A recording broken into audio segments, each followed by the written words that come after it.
The third day of the Republican National Convention, protesters, as they describe it, wall off Trump.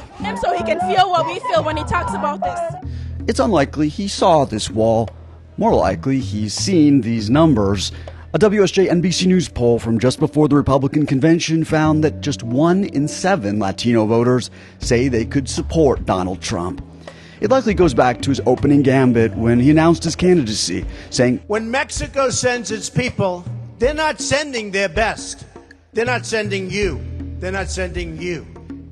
They're sending people, they're bringing drugs, they're bringing crime, they're rapists." And that anyone from the country in the U.S. illegally would be deported. Enter Helen Ferre, the Republican National Committee's newly appointed Director of Hispanic Communications. Right now, the numbers don't look good, but let me tell you something.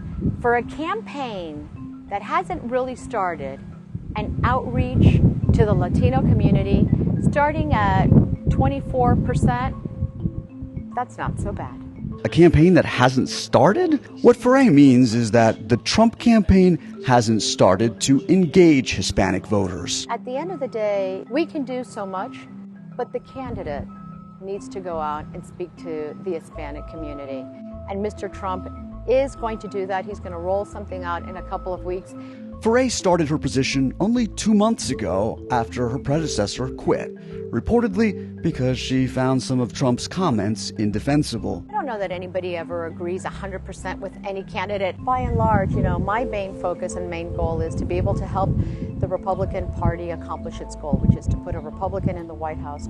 One obstacle is Trump's promise he'd build a literal one if elected president. We're going to build a wall. It's going to be a great wall. It's going to be a real wall. It's going to stop drugs from pouring into our country. When you're in the convention hall and you hear delegates start to chant, build a wall, does that make you cringe? When I hear people saying build the wall, what I'm hearing people say is we have to become a nation of laws again. One 20-year-old Latino alternative GOP delegate from Pennsylvania hasn't heard a message here yet that has him convinced. What could Donald Trump do to win over a young Latino like yourself? That's very true. I mean... It was a question, actually.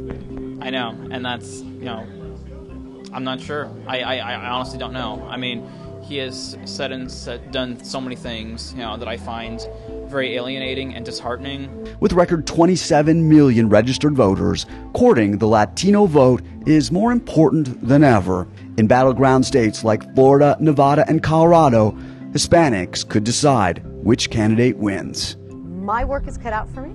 That's the short answer.